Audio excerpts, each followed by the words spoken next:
여러분, 어제 비 온 이유를 제가 알았어요. 굉장히 궁금했어요, 저는요. 왜냐면 갑자기 왜 하나님께서 비를 주셨을까? 그것도 설교 끝나고 기도하는데. 근데 오늘 제가 알았는데, 보니까 비 오게 해달라고 기도한 사람들이 우리 가운데 있대요. 그냥 가기 섭섭하다, 우비를 꼭 쓰고 싶다. 놀라운 건 뭐냐면 하나님께서 그 사람의 기도를 들어주셨다는 거예요. 잠깐이었지만 저는 그래도 아직도 믿습니다. 뭘 믿냐면은 지각장마 은근히 출석 체크하려고 그랬는데 하나님께서 결석 처리하셨어요.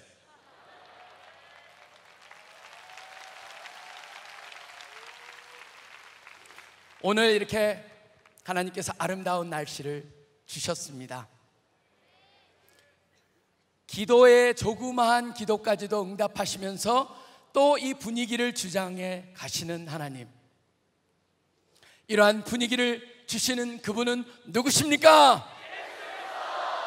여러분의 인생을 책임지시는 그분은 누구십니까? 여러분의 공부를 하는 이유는 어디 있습니까?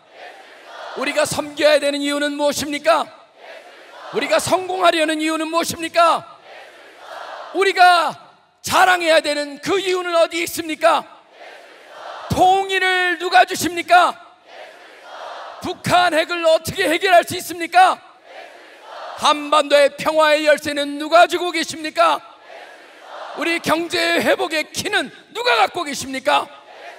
진리 중에 진리는 어디 있습니까? 우리가 이 밤에 헌신해야 되는 그분은 누구십니까? 우리가 우선순위를 드려야 되는 그분은 누구십니까? 교회 복음의 해결은 어디에 있습니까? 청소년들의 마약 중독을 해결하는 비결은 어디에 있습니까? 우울증에 빠져있는 청소년들에 대한 해결책이 어디 있습니까?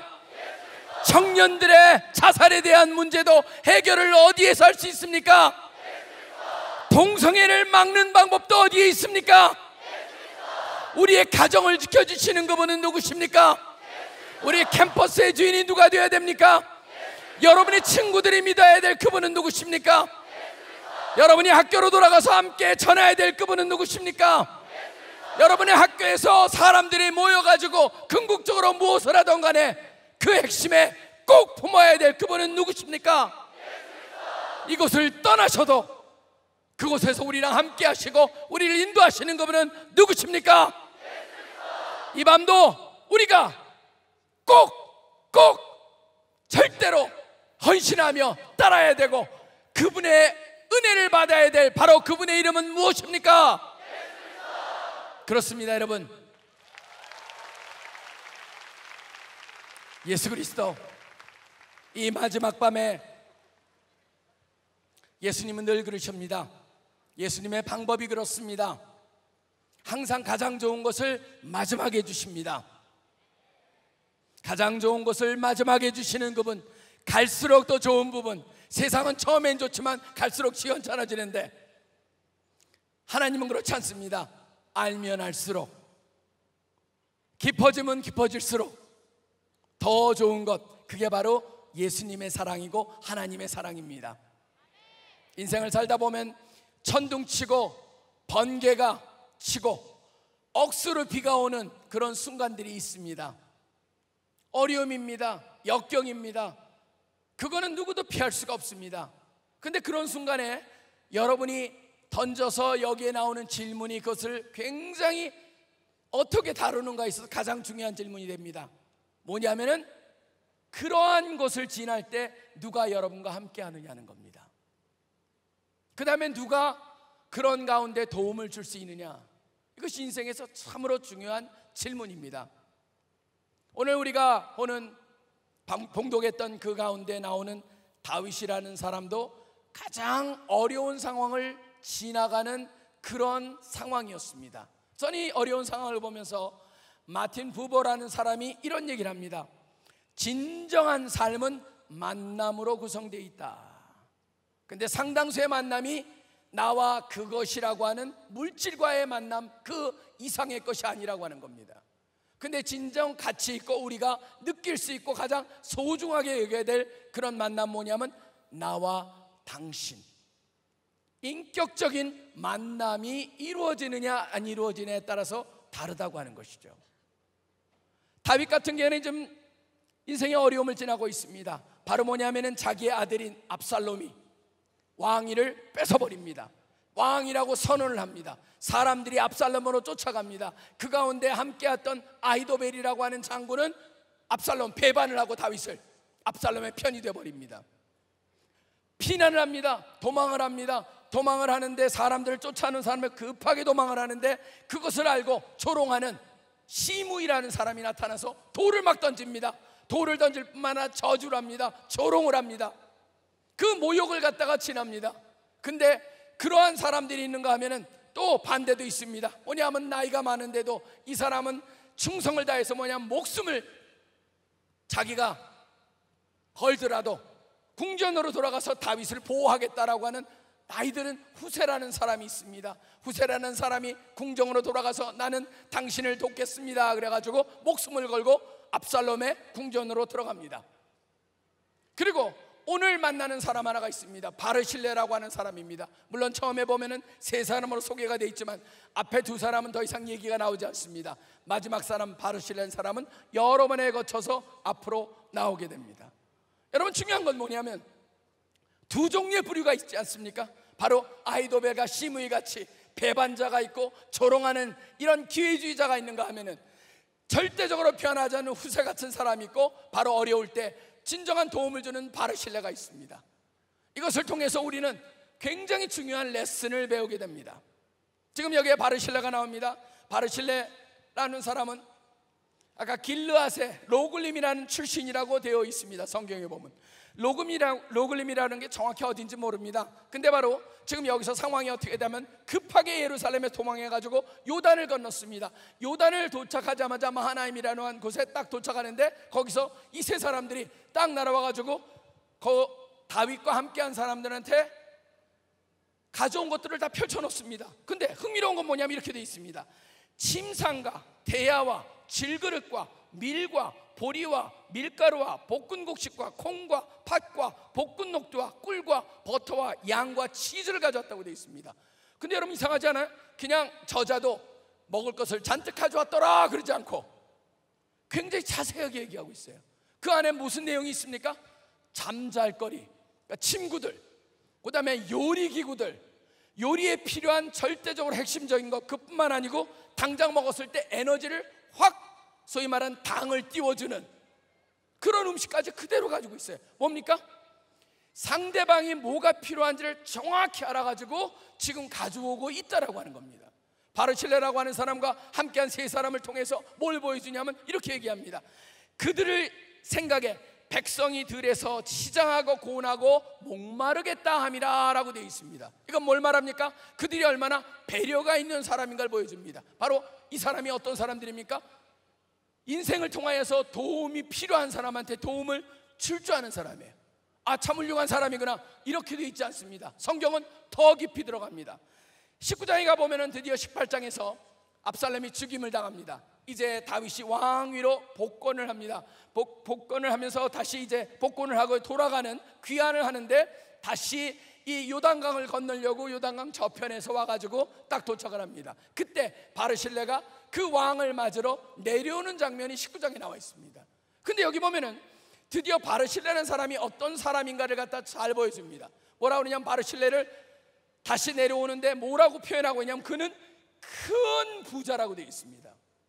이것도 잘못 읽게 되면은 아 그냥 부자구나, 요새 말해서 그 노블레스 오브 리즈 같은 그런 거구나, 그냥 부자기 때문에 도와준 거고 그냥 선한 부자기 때문에 도와줬구나 이렇게 생각하면 여러분 굉장히 곤란합니다. 지금 여기서 분위기가 어떻게 되어 있습니까? 압살롬이 왕권을 뺏었습니다. 왕위를 자기가 왕이라고 선을 하고 사람들이 다 몰려갔습니다. 분위기가 어때요? 사람들이 다 압살롬이라고 하는 새로운 왕이에요. 다윗은 더 이상 왕으로 취급받지 못하는 그런 분위기가 형성이 되어 있어요. 그런 분위기 속에서 바르실레와 같은 큰 부자가 다윗을 돕기로 결정했다는 건 뭡니까? 이건 엄청난 리스크란 겁니다. 엄청난 리스크는 뭐예요? 잘못하면 자기가 가지고 있는 재산도 다 뺏겨버립니다. 잘못 줄 섰다가, 정치인 잘못 줄 섰다가 그 사람이 무슨 일 생겼을 때 여러분 무너지는 기업들 우리나라에 있습니다. 근데 그 당시는 더욱더 심했을 겁니다. 잘못하면 쫄딱 망할 수 있고 폐가 망신할 수 있는 그 길을 갖다가 바르실레는 선택을 했다라고 하는 겁니다. 그 때문에 단순한 큰 부자라고 하는 의미는 뭐예요? 리스크가 엄청 큰 일을 했다라고 하는 것이죠. 여러분 여기서 보면은 저는 바르실레라는 사람을 우리가 바로 잘 봐야 됩니다.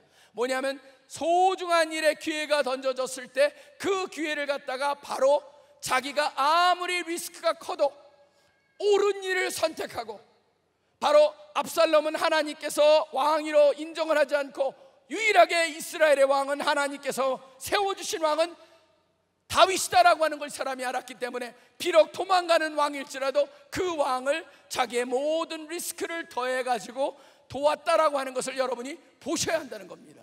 바로 이게 뭡니까? 행동하는 신앙입니다. 저는 바르실레를 갖다가 보면서 느끼는 게 뭐냐면 진짜 훌륭한 사람이었다라고 하는 걸 여기서 우리가 알 수가 있습니다. 자, 바르실레를 한번 그 정도를 소개를 해봅니다. 그럼 다윗으로 넘어옵니다. 다윗이 바르실레가 와서 딱 다시 한번 만나고 나니까 그 다음에 다윗이 어떻게 얘기하는지 보시기 바랍니다. 그 19장 32절에 보면은 다윗이 이렇게 얘기합니다. 내가 마하나임에 머물 때 나를 공개했다. 여러분 공개라는 말이 몰라요. 우리 성경이 좀 쉽게 해석됐으면 좋겠어요. 공개란 말은 영어로 하면 provide라는 겁니다. 그걸 제공했다는 거예요. 공개는 필요를 제공했다. 그래서 he provided 그 말이에요. 그냥 바르실레가 다윗에 필요한 것을 provided 제공해줬다. 그러니까 다윗이 뭐라고 얘기했냐면 바르실레한테 너는 나와 함께 가자. 이제 내가 궁정으로 돌아가지 않냐? 네가 나랑 같이 가면 이제 내가 너를 필요를 공개해 주겠다, 프로바이드 해 주겠다. 받았기 때문에 내가 돌려주겠다라고 같이 가자고 얘기합니다. 근데 바르실레가 뭐합니까? 설레설레합니다. 왕 괜찮습니다. 그러면서 얘기를 합니다. 저는 나이가 80이에요. 그러니까 속으로 혹시라도 여러분 가운데 80이니까 뭐 리스크 커봤자, 여러분 나중에 보면은 자식들이 있어요. 자식들이 있는데 바로 집안이 망하면 그 자식이 쫄딱 망하는 거예요. 근데도 그걸 택한 이유는 뭐냐면 바로 이 사람이 어떤 사람인가를 보여줍니다. 다윗이 가자고 그럽니다. 그랬더니 바르실레가 얘기합니다. 괜찮습니다. 아무리 좋은 데 가도, 아무리 맛있는 음식을 주셔도 저는 이미 나이가 들었기 때문에 맛도 모릅니다. 이빨도 다 빠졌어요 라는 말은 없지만 그럴 것 같아요. 지금 보면은 귀도 잘 들리지 않습니다. 아무리 궁중음악에 풍류가 있더라도 저는 그걸 듣지도 못합니다. 맛도, 미각도, 청각도, 그 다음에 시력도 흐리흐리해가지고 멋진 그런 뮤지컬을 보여줘도 제가 즐길 수가 없습니다. 그러고 나서 이런 얘기를 합니다. 전 이게 참 너무나 중요한 포인트라고 생각합니다. 35절에 이렇게 얘기합니다. 종이 내 주께 아직도 누를 끼치리까. 뭐냐면 자기가 다윗이 도와준다고 그랬을 때 다윗을 향해서 바르실레가 뭐라고 얘기하냐면 내가 당신을 도운 것은 무엇을 바라고 도운 것이 아닙니다. 당신한테 짐이 되고 싶지 않습니다. 여러분 이거는 굉장히 또 하나 이 세계를 보시기 바랍니다. 이 세상에 보면은 가신이란 말이 나온 게 왜 그렇습니까? 내가 도왔기 때문에 그 도운 것에 대한 대가를 기대하고 있다라고 하는 것. 그렇기 때문에 누가 정권을 잡게 되면 그 가신들을 세워야 되는, 그러다 보니까 애지간한 공무원들이 다 바뀌는, 위에 중요한 공무원들이 바뀌어가지고 그 사람 밑에서 도왔던 사람들은 다 바뀌어져 버립니다. 그게 그때나 지금이나 똑같아요. 근데 바르실레는 그걸 원하지 않습니다. 그러고 나서 뭐라고 얘기합니까? 나는 나이도 많습니다. 이제 가서 조상의 묘에 편안히 같이 묻히겠습니다. 여러분 이거는요, 여러분이 성경을 읽으시다 보면은 내가 조상의 묘에 묻히게 죽겠나이다 그랬으니까 그냥 뭔가 죽음을 원하는 거 아닙니다. 여기서의 포인트는 뭐냐면요, 바로 배반자가 그 전에 나온 아이도벨은 나중에 자살해가지고 죽습니다. 여기서 나오는 게 뭐냐면 배반자는 자살해서 죽어버리는데 바르실레는 편안하게 하나님의 축복 속에서 조상들과 함께 묘에 묻힌다라고 하는 축복을 암시하고 있는 겁니다. 그렇게 죽을 것입니다. 그렇게 놔두십시오. 그 대신에 하나만 부탁하겠습니다. 그래가지고 계속적으로 도와주겠다는 다윗을 향해서 부탁을 합니다. 무슨 부탁을 하는지 아십니까? 바로 자기 큰아들을 얘기합니다. 여기 내 기맘이라고 하는 큰아들이 있습니다. 그러면서 여기 보면 이렇게 얘기합니다. 여기 기맘이 있습니다. 왕과 함께 건너가게 하시고, 표현이 참 재밌습니다. 왕의 처분대로, 뭡니까? 다윗 당신이 원하시는 대로 이 아들을 돌봐주소서, 당신이 원하는 만큼, 그렇게 얘기를 한 거예요. 그랬더니 바로 이 다윗이 어떻게 얘기하는지 하면 이렇게 얘기합니다. 왕이 대답하되 기맘이 나와 함께 건너가리니 나는 네가 좋아하는 대로 기맘을 돕겠다라고 얘기합니다. 여러분 보시면 두 사람의 대화가 어떻습니까? 왕이 원하시는 대로 그랬더니 다윗이 뭐라고 그러냐면 당신이 원하는 대로 내가 돕겠다. 그래가지고 기맘을 데리고 갑니다. 여러분 이걸로 끝나지 않습니다. 어떤 걸로 되냐면 그 다음에 열왕기상에 한 번 더 등장을 합니다. 어떻게 등장을 하냐면 바로 이렇게 등장합니다. 다윗이 이제 임종을 앞두고 있습니다. 임종을 앞두고 유언을 남깁니다. 유언을 남기는데 누구를 향해서 남기냐면 바로 다음 왕인 솔로몬한테 남깁니다. 솔로몬한테 남기면서 뭐라고 그러냐면 지금 이 바르실레 얘기를 합니다. 마땅히 길르앗 바르실레 아들들에게 은총을 베풀라라고 되어 있습니다. 뭡니까? 기맘만 데려간 게 아니고 나머지 아들들도 다윗이 다 데려갔다는 증거를 여기서 찾을 수가 있습니다. 뭡니까? 바로 뭐냐면은 다윗은 은혜를 받은 사람이 은혜를 갚을 줄 안다는 면에서 다윗의 또 훌륭함을 보게 됩니다. 이 세상 보면은 우리는 온통 은혜를 배반하는 시대를 살고 있고, 배반이 그냥 일반적인 상황이 되어버렸고, 필요하면 쓰고 필요 없으면은 끊어버리는, 그렇기 때문에 달면 삼키고 쓰면 뱉는 그런 시대를 살아가면서 여기서 보면 다윗은 왜 하나님이 다윗을 그렇게 기뻐하셨냐면 다윗은 뭡니까? 은혜를 아는 사람들이었다는 겁니다. 사람이었다는 겁니다. 여러분 보시면은 여기에 참 중요하죠. 여러분 우리는 은혜를 받은 사람입니까? 안 받은 사람입니까? 다른 사람하고 관계없이 먼저 하나님으로부터 은혜를 받은 사람들입니다. 예수 그리스도로부터 은혜를 받은 사람들입니다. 그것이 과거형일 뿐만 아니라 지금도 진행형이고, 이 순간에도 하나님께서 우리랑 함께 하시고 예수님이 우리랑 함께 하시기 때문에 그분의 은혜 속에서 우리가 살아갑니다. 이 밤도 은혜의 밤입니다. 왜 그러냐면 그분이 함께 하시기 때문에. 우리가 기억해야 하는 건 뭐냐면 우리는 은혜를 받은 자라고 하는 것이죠. 은혜를 받은 자들이기 때문에 은혜를 갚을 줄 아는 그런 다윗과 같은 삶이 우리한테 필요하다는 것을 여러분들이 꼭 기억을 하셔야 한다는 것입니다. 다윗은 나중에 어떻게 합니까? 그걸 남겨놓고 죽습니다. 죽고 나서 더 이상 바르실레가 얘기가 안 나오냐? 아닙니다. 한 번 더 바르실레 얘기가 나오지 않고 바르실레의 아들의 얘기가 나옵니다. 어디 나오냐면은 바로 예레미야 41장에 나옵니다. 예레미야 41장에 보면 명칭 하나가 나오는데 뭐라고 하는지 아세요? 게롯 김함이라고 나옵니다. 게롯이라고 하는 건 히브리어로 뭐냐면 그가 거주지라고 하는 겁니다. 그러니까 김함의 거주지라고, 베들레헴이라고 하는 다윗의 바로 집 근방에 있습니다. 여러분 이거는 뭘 말하는 겁니까? 예루살렘으로 돌아온 다윗과 그 솔로몬을 통해서 무슨 일이 일어나냐면 김함과 그 형제들이 같이 머물 수 있는 그런 지역을 그들한테 주었다라는 걸 알 수가 있습니다. 여러분 여기서 보면은 저는 바르실레와 다윗과 그 관계 속에서 기맘으로 연결되는 이 체인을 갖다 보면서 저는 굉장히 중요한 원리를 하나 발견합니다. 뭐냐면은 하나님의 사람들, 하나님의 사람은 뭡니까? 은혜를 아는 사람들, 은혜를 베푸는 사람들, 그 다음에 그 은혜를 대가를 바라지 않고 옳은 일이기 때문에 함으로써 그것이 은혜로 전달됐을 때 그것을 받은 사람이 어떻게 그 은혜가 자자손손 내려오는가를 보여주고 있다고 하는 겁니다. 여러분 보시면은 바르실레만 그런 것이 아닙니다.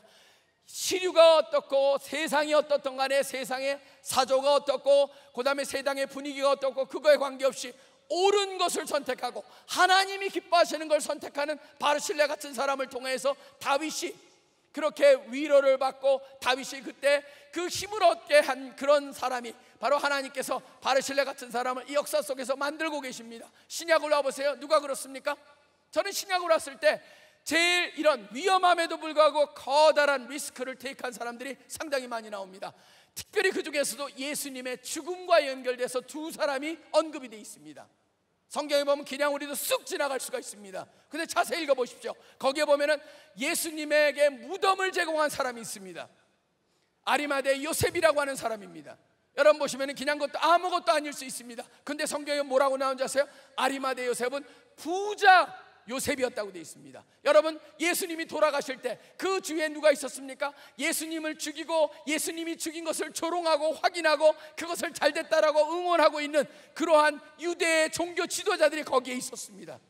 근데 그 가운데 자기가 한 번도 쓰지 않은 그런 새 무덤을 갖다가 예수님을 위해서 드린 사람이 바로 아리마대 요셉입니다. 아리마대 요셉은 리스크 테이킹을 한 겁니다. 뭐냐면 자기 온전히 미움을 받고 왕따를 당할 각오를 가지고 한 것이죠. 그렇기 때문에 일어난 게 뭡니까? 예수님의 시체가 거기에 묻히고 3일 만에 예수님이 살아나셨기에 영원한 시체가 썩는 그러한 지역이 바로 그러한 동굴이 모르고 뭐가 됩니까? 부활의 현장으로 바뀌지 않았습니까? 여러분 보시면은 지금 의로운 사람이 올바른 일을 할 때 어떤 일이 일어나는가를 보여주고 있는 사건입니다. 그뿐만이 아닙니다. 거기에 보면 니고데모라는 사람도 있습니다. 니고데모도 나중에 시체를, 예수님의 시체를 위해서 향유를 가져왔다라고 되어 있습니다. 여러분 보시면 니고데모도 어떤 사람이에요? 바로 그 당시에 종교 지도자였습니다. 여러분, 이런 사람들을 그냥 지나가기가 쉽습니다. 바로 여기서 우리한테 가르쳐주는 게 있습니다. 우리가 이 세상을 살아가면서 이 시대를 쫓아서 거기서 우리가 할 것 안 할 것을 결정하는 것이 아니고 바로 하나님이 보시기에 올바른 것, 하나님이 보시기에 의로운 것, 하나님이 기뻐하신 것을 선택할 때 그 사람을 통해서 하나님이 놀라운 역사를 행하신다고 하는 겁니다. 여러분, 역사를 한번 보십시오. 성경은 분명합니다. 뭐든지 시작이 있다, 끝이 있다. 하나님께서 시작부터 끝을, 역사를 주장하고 가신다. 그렇기 때문에 역사, 히스토리는 그분이 주장하시기에 His story다. 그분이 처음부터 끝을 향해서 갑니다. 끝이라는 단어도 바로 그냥 끝이 아닙니다. 헬라에 보면 끝이라는 단어도 텔로스라는 단어입니다. 텔로스라는 단어는 뭡니까? 단순한 끝이 아닙니다. 목적지라고 하는 표현이 있습니다. 그렇기 때문에 여러분들이 영어에 보면 텔로스에서 나온 파생된 단어가 있습니다. 텔레올로지, 그게 뭐냐? 목적론이라고 하는 겁니다. 여러분, 역사는 목적이 있습니다. 역사는 바로 하나님이 시작하셨고 그 목적을 가지고 역사를 이끌어가고 계십니다. 하나님이 간섭을 하십니다. 하나님이 간섭을 하시면서 때로는 기적이라고 하는 직접적으로 드러나는 간섭이 보이기도 하고 때로는 보이진 않지만 뒤에서 간섭하시는 게 있습니다. 저는 바르실레 같은 사람도 바로 뭐였습니까? 다윗 앞에 나타난 것도 우연이 아니라고 생각합니다. 바로 바르실레의 마음을 움직여주신 분이 누굽니까? 바로 하나님입니다. 하나님이 계셨기에 바르실레 같은 사람이 나왔고 바르실레 같은 사람이 있었기에 다윗과 함께한 사람들이 힘을 얻었고 그 힘을 얻었기에 유지될 수 있고 나중에 왕위로 복권이 될 수 있었다고 하는 것이죠. 여기 보면 여러분들이 분명히 하셔야 될 건 뭐냐면 하나님이 모든 것을 주관하시면서 바로 하나님이 역사하시면서 하나님이 그 시대를 역사를 이끌어 가시면서 거기서 누구를 찾으십니까? 바로 하나님이 쓰시는 사람들, 하나님한테 응답하는 사람을 찾는다라고 하는 사실입니다. 여러분 보시면은 이 시대를 한번 보시기 바랍니다. 역사 속에서도 보면은요, 저는 이렇게 생각을 합니다. 역사를 보세요. 특별히 그 역사 중에서 누구를 제일 많이 쓰신 줄 아십니까? 역사를 변화시키는 사건 뒤에 쫓아가 보면은 젊은 사람들을 씁니다. 여러분의 세대를 제일 많이 씁니다. 종교개혁도 우연히 일어난 게 아닙니다. 마틴 루터가 그 종교개혁을 외치고, 저 사실은 종교개혁, 마틴 루터는요 종교개혁을 하려는 의사가 없었습니다. 잘못됐다는 것을 지적하고 싶었습니다. 그런데 사람들이 마틴 루터를 코너로 몰았습니다. 마틴 루터는 외쳤습니다. 그 외침을 가지고 나갔던 사람들이 누구냐면 바로 마틴 루터와 함께 있었던 대학생들이었습니다. 여러분 보시면은요, 역사 속에 대학생들이 그런 위대한 일을 해가지고 종교개혁을 일으킵니다. 종교개혁을 일으켜서 나중에 교회가 또 부패됩니다. 힘을 잃어갑니다. 영국도 그 대단한 나라였지만 교회가 힘을 잃어버리고 기독교가 힘을 못 쓸 때, 그때 하나님께서 바로 소수지만 그 시대를 읽어가면서 거기서 사람들이 나타나게 합니다. 리더들이 등장하게 합니다. 그러다 보니까 옥스포드 대학에서 한 형제가 헌신을 합니다. 그 헌신을 한 사람이 바로 찰스 웨슬리, 요한 웨슬리라고 하는 그 형제들이었습니다. 그 형제가 옥스포드 대학을 다니면서 1700년도 초반부에 바로 헌신을 합니다. 대학에서 헌신을 하면서 사람들한테 뭘 하냐면 철저한 신앙훈련을 얘기합니다. 철저한 신앙훈련, 금식을 하고 성경 공부를 하고 그런 등등을 하기 때문에 굉장히 방법론이다. 그래서 사람들이 메소디스트라고 불렀습니다. 메소디스트가 바로 나중에 교단이 되는 게, 그게 바로 우리 감리교회라고 우리는 표현하는 바로 그 메소디스트가 여기서 나오게 되는 겁니다. 근데 중요한 건 뭔지 아십니까? 조금 있다가 유럽 전체가 민주화 혁명 속에서 피해 혁명이 일어납니다. 유일하게 예외가 어디였냐면 바로 영국이었습니다. 그렇기 때문에 사람들은 역사관 얘기합니다.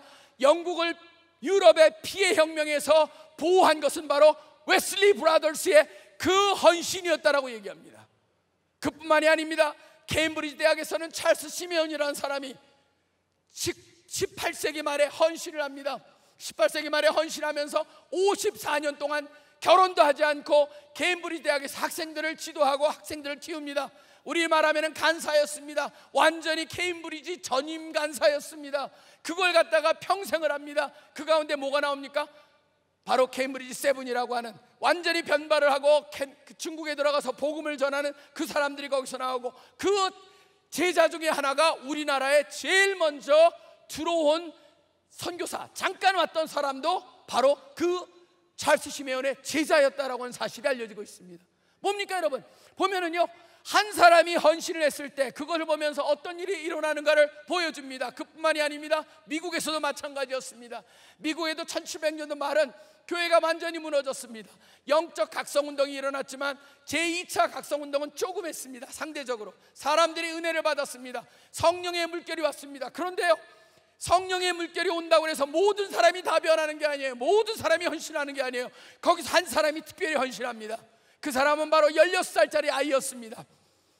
사무엘 밀스라고 하는 사람인데, 이 사람이 대학을 들어갑니다. 영특한 사람도 아니었습니다. 조그만 대학을 들어갑니다. 윌리엄스 칼리지라는 대학을 들어가는데, 그 대학에서 1806년에 신입생으로 들어가가지고 뭘 한 줄 아세요? 그 당시는 어떤 거냐면은 그러니까 동아리방도 없고 학교 교실에서 만날 수도 없습니다. 그냥 기도를 해야 되는데 몰래 피해가지고 해야 될 정도로 기독교가 추락이 되어 있는 상황이었습니다. 친구 넷을 만납니다. 5명이 단풍나무 산으로 올라가서 단풍나무 밑에서 기도를 합니다. 기도를 하는데 어느 날 비가 억수로 쏟아집니다. 그 비를 피해가지고 들어간 것이 운동장에 쌓였던 건초더미 밑이었습니다. 건초더미 밑에서 이 사람들이 기도를 하는데, 그날 기도가 놀라운 기도였습니다. 바로 그 1806년 8월에 건초더미 밑에서 드린 기도가 미국의 역사를 바꿔버립니다. 어떻게 바꾼지 아십니까? 이 5명이 기도를 합니다. 상황이 이럴지라도 우리가 원하면 세계복음화가 이루어질 수 있다고 믿습니다라고 기도를 합니다. 여러분, 그게 얼마나 놀라운 기도였어요. 사람들이 보기에는 말도 안 되는 기도다, 엉터리 기도다, 저거는 허풍 기도다, 이렇게 얘기했을 겁니다. 근데 놀라운 게 뭔지 아세요? 그때는요, 교회가 바람으로 젖어졌을 뿐만 아니라 미국에서는 아직도 한 명도 선교사로 파송이 안 했을 때입니다. 근데 이 사람의 기도를, 이 사람들의 5명의 기도를 하나님께서 받아주십니다. 그래서 정확히 6년 후에 미국에서 최초로 8명의 선교사가 파송이 됩니다. 그 중에 한 사람은 바로 저기에 버마에 가가지고 거기서 자기의 죽을 때까지 하고, 지금 여러분 버마에 기독교인이 있는 건 바로 그 사람 때문에 그렇습니다. 여러분 보시면요, 제가 무슨 얘기를 드리냐면은 바로 상황을 보면서 뭔가 은혜의 물결이 오더라도 그 은혜에 반응하는 사람에 따라서 역사가 바뀐다라고 하는 겁니다. 여러분 한번 세상을 보시기 바랍니다. 지금 세상을 보시면 어떻습니까? 지금 우리나라 통계를 봐도 너무나 끔찍합니다. 여러분 보시면은 지금 청소년만 봤을 때 4분의 1이 심각하게 우울증이라고 하는 그 정도 레벨까지 우울함을 느낍니다. 아주 심각하다고 얘기합니다. 그리고 2015년부터 10대, 20대, 30대 사망의 가장 최고의 이유 넘버원이 뭡니까? 자살이에요. 10대는 31%, 20대는 45%, 30대는 37%예요. 그게 여러분 2015년, 16년, 17년, 18년 작년까지 변함이 없습니다. 1위는 바로 자살이에요. 그리고 또 무슨 일이 일어납니까? 지금 마약이 점점점, 요번에 버닝썬이라고 하는 그 사건이 터지면서 마약의 실체들이 드러납니다. 실제로 그게 덮어져 버리고, 그렇게 조용히 된 거는 너무나 많은 사람들의 자녀들이 거기에 관계가 돼 있기 때문에 그거를 갖다가 멈추게 했다라는 얘기까지 있습니다. 그게 바로 지금 현실입니다. 마약이 지금 파고들고 있고, 우울증에 빠져 있고, 자살이 만연하고, 그 다음에 동성애를 뭔가 얘기하게 되면은, 저도 여기서 얘기하면 공격을 받는 그런 시대를 살고 있어요. 여러분 이런 것을 보면서 여러분은 뭘 느껴야 됩니까? 저는요, 여러분들이 이 사회를 보면서, 제가 어제 말씀드렸습니다. 세상을 보고 성경을 보면서 3인칭으로 보면 곤란합니다. 아, 그 사람들하고 그거는 나랑 관계없어. 아닙니다. 상황이나 성경의 말씀이나 우리가 사는 이 세상은 항상 1인칭입니다. 너랑 무슨 관계가 있느냐라고 하는 겁니다. 이런 상황을 보면서 여러분은 뭘 느낍니까? 저는 이런 상황을 보면서 여러분들이 마음속에 느껴보시길 바랍니다. 내가 10대를 위해서 어떤 일을 할 수 있을 것인가? 내가 그 자살하는 20대를 향해서 어떤 일을 할 수가 있겠는가? 여러분의 캠퍼스에서 그런 사람들이 있을 텐데 그런 사람들 위해서 내가 어떤 마음을 품어야 할 것인가? 그 다음에 세계 선교를 갔다가 지난번에도 외국에서 온 여기에 참여자들, 그 다음에 한국에서 공부하는 유학생들 여러분이 보셨습니다. 지금 전 세계에서 뭘 부릅니까? 우리 한국 선교사들을 원하는 시대를 우리가 살고 있습니다. 이런 곳에 어떻게 우리가 반응하느냐? 저는 그게 바로 우리 모두가 선택해야 된다라고 하는 겁니다. 1인칭이 돼야 됩니다. 그거는 딴 사람 얘기야, 여러분 아닙니다. 모든 사람한테 하나님은 동일하게 얘기하고 있습니다. 그렇기 때문에 하나님 말씀하십니다. 먼저 그의 나라와 그의 의를 구하라. 그리하면 이 모든 것을 너에게 더하시리라. 근데 우리는 어떻게 하냐면 하나님 저는 이걸 원해요, 이거 주세요. 하나님이 딴 걸 많이 보여주십니다. 뭐라고 합니까? 관심 없어요, 이거 주세요. 여러분 그게 우리의 태도냐? 아닙니다. 하나님은 뭘 원하시는 거예요? 바로 세상을 보여줍니다. 이런 걸 듣게 합니다. 그 다음에 그런 것을 갖다 경험하게 하면서 그 가운데서 네가 이것을 위해서 할 수 있는 게 뭐냐? 그걸 원하신다는 것이죠. 여러분 그렇기 때문에 캠퍼스에는 간사가 필요하고, 지금 10대를 시작하면서 10대 간사도 필요하고, 10대의 멘토들이 필요하고, 개인 사역 받죠. 10대들 바로 멘토할 수 있는 대학생들이 필요하고, 여러분들이 그 일을 할 수가 있습니다. 선교사도 필요합니다. 또 선교사와 거의 버금가는 그런 경영자들도 필요하고, 이 세상이 지금 이념 갈등 속에 있는 그것을 갖다 깨부실 수 있는 그런 훌륭한 정치가도 우리 가운데 필요합니다. 중요한 건 뭐냐면 이런 상황을 보면서 남들 문제다, 여러분이 관심 밖에 놔두면 곤란하다는 겁니다. 하나님께서 이 세상을 통해서 여러분들이 선택해야 될 그것을 보여주시고 계신다. 그 속에서 여러분들이 들으시고, 주님 제가 무엇을 할까요? 주님 제가 어떤 걸 할 수 있을까요? 이것을 변화시키기 위해서 바로 우리를 뭐라고 부르셨냐면 체인지 메이커들입니다. 우리가 변화를 유도하는 자들입니다. 바로 변화를 시키는, 어떤 것을 통해서 변화를 시킬 수 있을 것인가, 그거를 생각해 봐야 한다고 하는 것입니다. 그러고 나서 여러분 보십시오.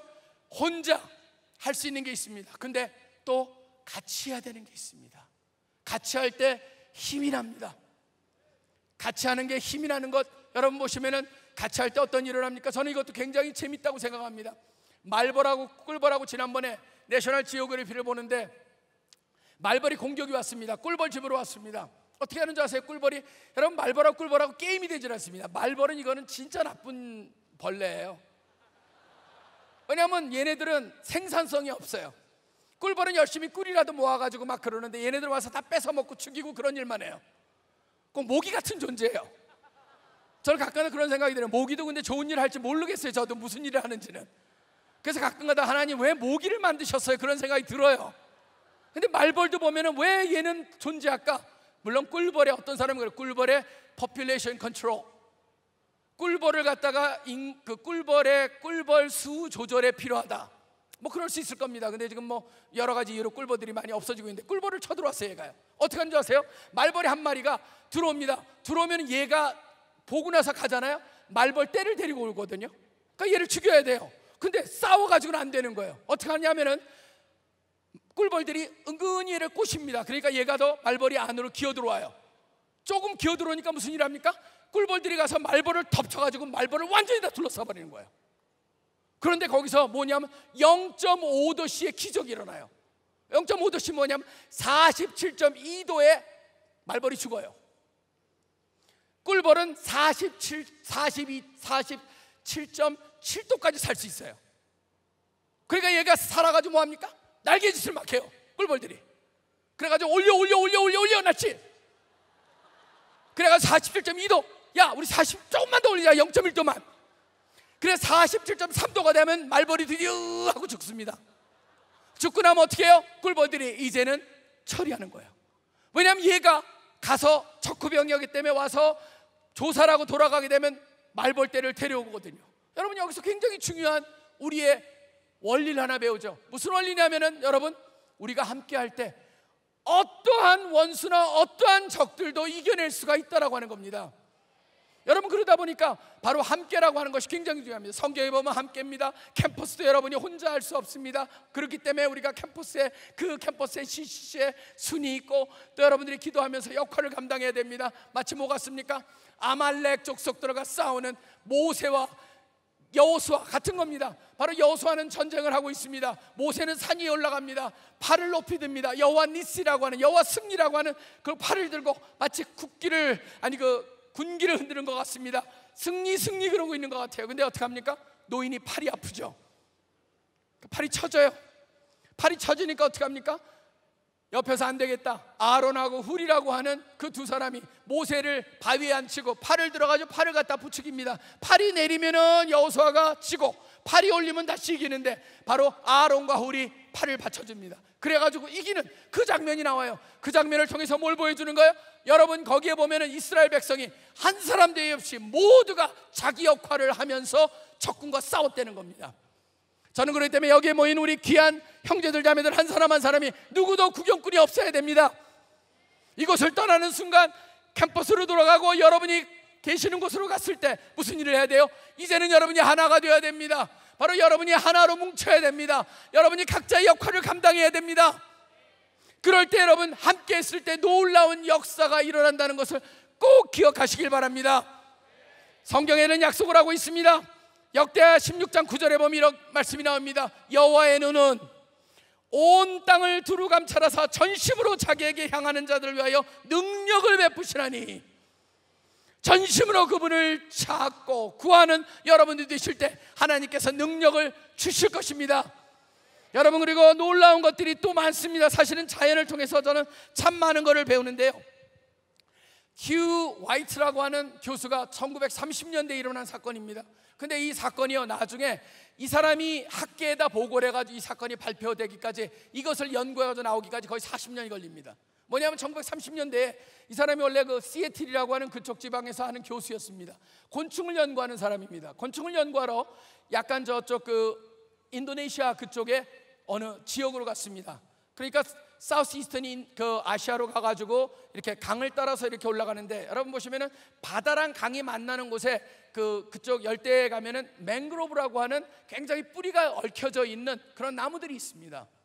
나무들이 있는데 그 나무를 갖다 이렇게 이제 조금 있다 벌레를 연구하려고, 이제는 어두워졌으니까 벌레들이 나와가지고 벌레들이 이제 울겠구나 그러면서 이제 서로 잡아먹는 그런 것도 연구해야지 그러고 딱 하는데, 갑자기 어느 그 맹그로브 쭉 있는데 어느 나무의 꼭대기에서 잠깐 반짝하는 거예요. 저게 뭐지? 그래서 어디 번개가 쳤나 그래가지고 두리번하는데 잔상이 좀 남아있어요. 그래서 뭔가 내가 놓쳤구나 그랬는데, 조금 있다가 그 꼭대기에 나무가 반짝했던 게, 그 다음에는 그 나무 전체가 번쩍하는 거예요. 다시요. 이게 무슨 일이지? 이게? 그래가지고 이게 뭔가 그러면서 잔상을 갖다 보면서 이해를 하려고 하고 있는데, 그때 어떤 일이 일어난 줄 아세요? 갑자기 맹그로브 숲 전체가 다 같이 동시에 반짝하는 거예요. 불이 반짝하고 다 없어졌어요. 이걸 돌아와가지고 이 사람이 거기서 그걸 보면서 갔어요. 이게 뭐지? 그리고 가봤더니 여러분, 그게 뭐였을까요? 반딧불이었어요. 반딧불이 꼭대기에서 반짝하고 나니까 그 나무 전체에 앉아있던 반딧불이 반짝을 하고, 그 반짝하자마자 조금 있다가 맹그로브 전체 숲이 반짝한 거예요. 이 사람이 이런 거를 봤다. 그래서 여기를 동시다발적으로 반딧불이 반짝거리더라 그걸 갖다 논문을 발표했습니다. 학계에서는 조롱거리가 됐습니다. 말도 안 되는 얘기하지 마라. 거기에 리더도 없는데 그 리더가 하나 둘 셋 해도 힘든 일을 갖다가 어떻게 할 수가 있겠냐, 수학적으로도 불가능하다, 생물학적으로도 설명이 안 된다, 그런 얘기를 했습니다. 근데 나중에 여러분 발견하게 된 거예요. 뭔지 아십니까? 바로 그게 반딧불이 그렇게 한다는 것을 알게 됐습니다. 왜 하는 줄 아세요? 저는 그 이유가 굉장히 놀랍습니다. 뭐냐면 이렇게 했습니다. 왜 하냐면 혼자 빛을 발해봤자, 그게 빛을 발하는 이유는 반딧불이요, 빛을 발하는 거 우리같이 빛을 발하라 그래서 발하는 거 아니에요. 걔네 빛을 발하는 건요, 바로 수컷이 암컷을 유혹하기 위해 빛을 발하는 거예요. 근데 혼자 죽으라 하고 빛을 발했다, 숲 안에 있는 암컷이 그 수컷 벌레를 발견할 확률이 3%래요. 근데 같이 동시에 빛을 발하면은 암컷들이 그 수컷을 발견할 확률이 82%로 들어간다는 거예요. 그러니까 얘네들은 그 원리를 알아요. 자기 혼자 하는 것보다 같이 하는 게 낫다. 그러니까 어느 무리가 반짝하게 되면은 그걸 보고 있는 무리가 같이 반짝하고, 제가 반짝하네, 나도 같이 반짝해야지 해서 전체가 반짝하는 거예요. 전 여기서 굉장히 중요한 원리를 하나 배웠습니다. 뭔지 아십니까? 하나님께서는 진정 우리에게 빛을 발하라 라고 말씀하고 계십니다. 우리는 반딧불이 아닙니다. 반딧불과 같은 빛을 발하는 게 아니죠. 빛을 발하는 건 뭡니까? 함께 뭔가 세상에 변화를 주고 하나님의 복음을 선포하고 하나님의 선하심을 알리는 길에 앞장서야 한다는 것이죠. 어떻게 하겠느냐? 바로 저는 그런 생각이 듭니다. 저는 CC라는 단어를 생각할 때 늘 감사하는 거는, 제가 가끔가다 우리 간사님들한테 얘기해도 남자 간사님들 이해를 못합니다. 여자 간사님들 금방 아는데, 저는 C라는 단어를 좋아합니다. 그렇기 때문에 BB 크림을 쓰지 않고 저는 CC 크림을 씁니다. 그러면 남자들은 그게 뭔 말이에요? 진짜 CC 크림이 있어요? 그래서 자매한테 물어보세요 그럽니다 제가. 근데 CCC라는 단어는 참 특이합니다. CCC. 여러분 CCC는 뭔지 아세요? 로마 글자로 뭡니까? 300입니다. C가 100, 둘 200, 셋 CCC 300. 여러분 300 하면 떠오르는 게 뭡니까? 기드온의 300용사입니다. 기드온의 300용사는 미디안 족속하고 싸울 때 하나님께서 기드온 보고 사람들을 불러오라고 그랬습니다. 용사를 불러왔습니다. 32,000이 모였습니다. 하나님께서 말씀하시면 너무 많다, 보내라 더. 그러니까 집으로 돌아가라고 기드온이 막 가라고 그랬는데도 10,000명이 남습니다. 하나님 뭐라고 그러십니까? 그것도 많다. 어떻게 합니까? 물가로 내려갑니다. 물 먹는 걸 관찰하게 합니다. 물 먹는 걸 관찰하는데 어떤 사람은 무릎을 꿇고 먹습니다. 어떤 사람은 손에다 이렇게 받쳐가지고 개가 할아 먹듯이 먹습니다. 저는 무릎을 꿇는 사람을 선택했을 것 같은데 하나님은 개같이 물 먹는 쟤네들을 선택해라. 이상합니다. 설명이 되지 않습니다. 왜 그랬을까요? 이유는 뭐냐면 하나님이 선택하셨다는 겁니다. 하나님이 선택하셨기 때문에 그 300명이 무슨 일을 합니까? 이 일을 저지릅니다. 미디안 족속을 이겨버립니다. 300명이 그걸 통해서 뭘 보여주십니까? 그 300명은 하나님이 선택하셨고 하나님이 선택해서 그들을 통해서 하나님이 승리를 하시겠다. 저는 그렇기 때문에 CCC가 바로 기드온의 300용사같이 예수 그리스도의 300용사가 되기를 소원하는 마음이 제 기도 제목입니다. 여러분이 바로 기드온의 300용사같이 예수 그리스도의 300용사들입니다. 믿으십니까 여러분? 이 시대를 보면서 우리가 하나님께서 우리한테 원하시는 게 무엇이겠느냐? 하나님은 바로 어떤 걸 원하십니까? 아까 그 정글 숲에 있었던 맹그로브에 있었던 그 벌레들 같이 나무 꼭대기에서 제일 먼저 빛을 발하는 존재, 그게 저는 CCC가 되기를 원하는 것입니다. 우리가 빛을 발하고 마치 퍼스트 펭귄들 같이 그 물속에 뛰어들을 때 다른 펭귄들이 쫓아가듯이 우리 CCC는 뭐 해야 됩니까? 민족 복음화의 선봉에 서야 됩니다. 캠퍼스 복음화의 선봉에 서야 됩니다. 이 시대의 변화를 일으키는데 앞장서야 됩니다. 왜 그러냐면 우리는 하나님이 선택하신 CCC 300용사기 때문입니다. 여러분, 그것이 여러분의 마음속에 각인이 되셔야 됩니다. 왜 그러냐면 자기가 누군가를 알 때 무엇을 해야 되는가 길이 보이기 때문입니다. 저는 여러분을 하나님이 바로 선택하신 사람들이라고 믿습니다. 첫날부터 제가 말씀을 드렸습니다. 이곳에 우연히 왔을까요? 아닙니다. 하나님이 보내셔서 왔습니다. 하나님이 여러분을 선택했습니다. 그냥 와서 아직도 내가 여기 왜 있지라고 고민하는 사람들, 답이 이미 주어졌습니다. 수차례 반복했습니다. 하나님이 부르셨기 때문에 왔어요. 그걸 알고 가셔야 돼요. 그리고 하나님이 부르셨다면 달라집니다. 그렇기 때문에 우리가 뭘 한 겁니까? 작년에 제주에서 제주 선교대회를 했던 겁니다. 제주 선교대 하는데 어제도 봤습니다. 제주 목사님들이 오셨었습니다. 그분들이 뭐라고 하십니까? 제주 역사상 처음으로 제주교회가 하나가 됐습니다. 우리 집회를 하고 나서 제주교회에 교인들이 자신을 얻었고 그들이 힘이 들 때마다 찾아가는 곳이 새별 오름이 됐습니다. 바로 그곳의 집회 장소에서 역사하셨던 그 하나님, 우리가 기도했을 때 그 비가 오더라도 우리의 집회 전에 구름이 걷히고 안개가 걷히고 마지막 내려는 별까지 보여주시는 그 하나님을 이들이 그리워하고 힘을 얻기 위해서 가는 장소가 됐습니다. 이제 제주의 복음을 위해서 목사님들이 모여서 기도하고 있습니다. 그리고 그분들이 기도를 했습니다. 한라부터 백두에서 세상 끝까지 가는 그것이 바로 이 제주 선교대의 시작이 되길 원합니다라고 기도를 했습니다. 그 일이 지금 일어나고 있습니다. 여러분, 조금 있으면은 우리 경기 북부에서 오신 목사님들이 여기에 오실 것입니다. 저는 참 가슴 아픈 일이 있습니다. 우리 민족, 아까 통일에 대해서 얘기했습니다. 우리 효주 선장이 통일에 대해서 얘기했는데, 여러분, 통일이라는 것이 우리는 입 바른 소리가 되어버렸습니다. 언제부턴가 통일을 얘기하고 평화를 얘기합니다. 근데 여러분들이 평화와 통일을 얘기하기 전에 얼마나 이곳에서 엄청난 비극이 있었냐는 걸 완전히 이해하지 못한다면 평화를 이해 못하고 통일을 이해하지 못합니다. 6.25였습니다. 바로 내년이 바로 6.25 발발 70주년이 됩니다. 그때 6.25가 여러분 6월 25일 날 4시에 북한군들이 242대의 전차를 끌고 쳐들어옵니다. 쳐들어와 가지고 거의 3년 조금 넘게 이곳에서 이 우리나라 한반도 전체가 전쟁에 휩싸여 버립니다. 동족상장이라고 하는 서로 죽이는 그런 일이 일어납니다. 그때 일어나가지고 여러분, 피해만, 사람의 피해만 얼마인 줄 아십니까? 사망자, 실종자, 부상자 합한 게 국군만 61만 명이었습니다. 북쪽은 얼마인 줄 아십니까? 인민군 같은 경우에는 그들이 말하는 그 동일한 통계 보면 80만 명입니다. 유엔군은 얼마였냐면은 바로 54만 명이 사망하거나 부상하거나 실종을 당합니다. 인민군이 아니 중공군은 얼마였냐면 97만이었습니다. 여러분, 이 땅에서요 300만 명 정도 가까운 사람들이 죽어간 거예요. 그뿐만이 아닙니다. 그건 군인 수였습니다. 그 다음에 민간인 수가 얼마인 줄 아십니까? 민간인은 죽고 부상당하고 떨어지고 사살당하고 그런 사람들이 뭐냐, 우리 전체 국민의 5분의 1이었습니다.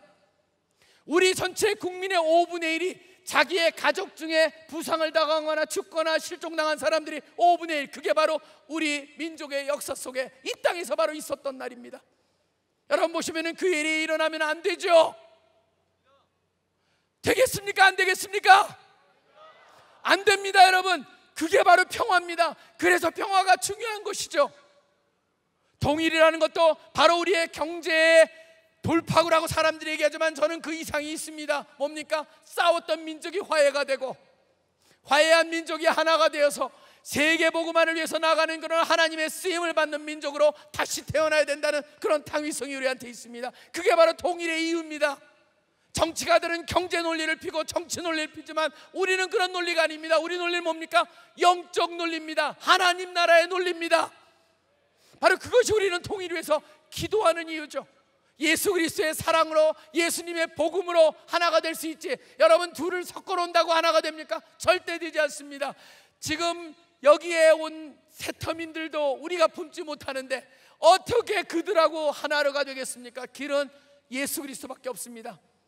그렇기 때문에 여러분, 놀란 게 뭔지 아십니까? 저는 이걸 가지고 소름이 돋쳤습니다. 내년에 우리가 여름 수련을 하는데, 우리가 목요일 날이 항상 헌신의 날입니다. 헌신 밤은 바로 목요일입니다. 내년 여름 수련회 헌신의 밤이 무슨 요일일까요? 목요일이죠? 무슨 일일까요? 6월 25일이에요. 놀라지 않아요? 소름 끼치지 않아요? 저는 소름이 끼칩니다. 여러분 보시면 부르르 떨어야 돼요. 왜 그런지 아세요? 바로 우리가 헌신하는 날이 6.25 발발 70주년 바로 그 날인 거예요. 그날 그래서 우리가 꿈을 꾸고 있습니다. 어떤 꿈을 꾸는지 아십니까? 우리 집회를 바로 휴전선 앞에서 하려고 합니다.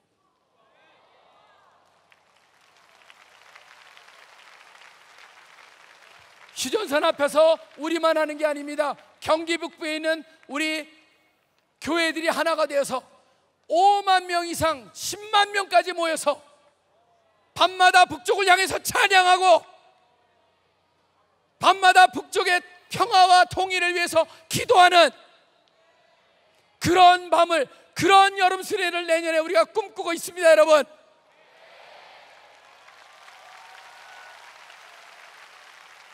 이제 여러분의 몫입니다. 저는 외치지만 여러분들이 함께 해주셔야 됩니다. 저는 외치지만 여러분들이 주인의식을 가져야 됩니다. 여러분들이 주인입니다. 바로 통일이 된다면 그 통일의 수혜자, 그 이기는 통일을 온전히 이룰 사람들이 바로 여러분 세대입니다. 바로 여러분들이 주인이 되어야 됩니다. 다른 사람이 뭐라고 그래도 정치가가 좌우, 좌파, 우파 상관없이 우리는 위파입니다. 위파기 때문에 이것저것 상관이 없습니다. 바로 우리는 하나님의 뜻을 전하고 하나님이 기뻐하시는 통일과 평화를 위해서 우리가 기도하는 그 모임에 여러분 모두가 동참해 주시기를 간절히 축원합니다. 이제 우리가 헌신하는 마음입니다. 바로 여러분이 이 주일을 보면서, 여러분이 아는 이 세상을 보면서 여러분한테 주시는 하나님이 여러분의 개인적으로 주신 꿈은 무엇입니까? 비전이 무엇입니까? 무엇을 하시겠습니까? 간사가 필요합니다. 캠퍼스를 위해서는 10대를 위해서도 간사가 필요합니다. 사역자들이 필요합니다. 선교사들이 필요합니다. 그 다음에 직장을 간다면 진짜 직장인 선교사와 같은 그러한 직장인들이 필요하고, 사업가라면 예수 그리스도를 온전히 그 회사의 주인으로 모실 수 있는 그러한 경영인들이 여러분 가운데 나오기를 소원합니다. 바로 여러분이 꿈을 꾸셔야 됩니다. 그 꿈은 꾸는 시간이 되길 원합니다. 그리고 함께 내년에 여러분 모두가 다 동참해 주시기를 간절히 축원합니다. 여러분 눈을 감읍시다. 이 밤에 우리가 헌신해야 됩니다. 저는 여러분에게 질문을 드립니다. 이 세상을 보면서 하나님께서 여러분한테 주시는 열정이 무엇인가, 열망이 무엇인가? 하나님, 제가 이 세상 속에서 어떻게 쓰임을 받을 수 있을까요? 하나님께서 보여주신 세상이 있습니다. 아직까지 보여주시지 않았다면 하나님이 보여주셨지만 여러분들이 피한 겁니다. 보지 않은 겁니다. 이제는 보시기 시작해야 됩니다. 이제는 보시기 시작하고 그 속에서 여러분의 역할을 찾아야 됩니다. 여러분이 꿈을 꿔야 됩니다. 내가 하나님의 나라를 위해서, 세상의 변화를 위해서 하나님의 복음으로 무슨 일을 할 것인가? 여러분, 우리 제일 먼저 좀 묻겠습니다. 먼저 우리 캠퍼스에 필요한 간사로서 그런 캠퍼스의 그런 쓰러져가는 현실을 보면서 그들에게 복음을 전하고 그들로 하여금 예수 그리스도의 제자로, 하나님의 백성의 리더로 키우겠다, 그런 일을 하기 위해서 나는 그런 삶을 살고 싶다, 조금이라도 한 텀이라도 그 일을 하고 싶다, 그 일을 해야겠다 느끼시는 분은 자리에서 일어나 주십시오.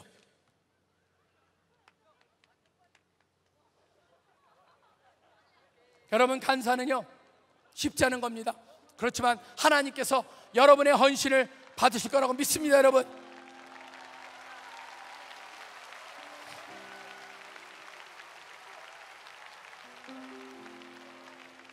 그리고 여러분 또 저는 이게 우리 헌신은 축제가 되어야 됩니다. 왜 그렇습니까? 우리가 헌신을 드릴 때 제일 기뻐하시는 분 누구예요? 하나님이에요. 하나님이 여러분의 헌신을 받아주세요. 하나님이 여러분의 헌신을 사용하세요. 여러분 한 분 한 분이 부족할지라도 하나님께서 능력을 주세요. 자, 이제는 10대 멘토링, 여러분 멘토 보셨죠? 그런 멘토라든가 10대를 위해서, 지금 이 쓰러져가는 이 10대들을 위해서 내가 그런 일을 하고 싶다, 그런 일에 부름을 받고 무엇을 하든 교사로든 간호사로든 뭐든 간에 그런 일을 내가 하고 싶다는 사람은 일어나십시오.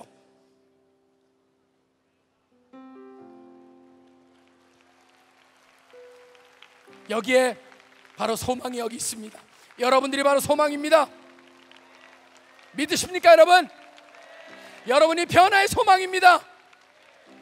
그리고 이제 여러분이 경영을 하건 정치가가 되건 교육자가 되건 뭐가 되든 간에 그 하는 데 있어서 나는 그 영역에 보냄을 받은 하나님의 선교사와 같이 그런 삶을 살겠다.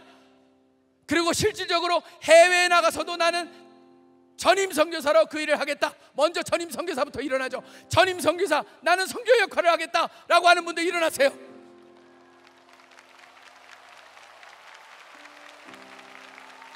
하나님이 여러분을 갖다가 사용하실 것입니다. 이 세상 땅까지 이르러 복음을 전하는데 여러분 한 분 한 분을 귀하게 사용하실 것입니다. 이제 무엇을 하든 간에 그 영역에서 선교사와 같은 삶을 살겠다라는 분 일어나십시오. 안 일어나고 있는 사람 뭐 하는 겁니까? 내가 뭐를 빠먹었습니까 여러분? 저는 빼먹은 거 없다고 생각합니다. 믿는 모든 사람들은 무엇을 하든 간에 다 뭡니까? 선교사들이에요. 그런 삶을 살아야 됩니다. 그리고 우리가 한번 크게 여기에 아멘하고, 이제 내년 우리 휴전선 앞에서 벌어지는 여름 수련을 향해서 나는 헌신하고 그것의 주인이 되고 거기에 수많은 사람들을 몰고 가고 학생들을 몰고 와서 평화와 통일을 위해서 기도하고 그 통일의 물꼬를 끄는 그런 역할을 하겠다라고 하는 분들은 다 우리가 아멘으로 한번 답하길 원합니다. 원하십니까? 기도하겠습니다. 여러분의 드려진 헌신을 위해서 기도하시고, 여러분이 지금 선교사가 되고 간사가 되고 10대를 위해서 그런 일을 하고 무엇을 하든 간에 그런 선교사의 역할을 하겠다고 하고, 내년에 우리 하나님께서 보여주신 그 놀라운 비전을 위해서 헌신케 하셨는데 주님께서 그 일을 나를 통해서 이루어 주시옵소서라고 하는 그런 것을 우리가 뜨겁게 주여 한번 외치고 같이 기도하겠습니다. 외쳐봅니다. 시작. 주여.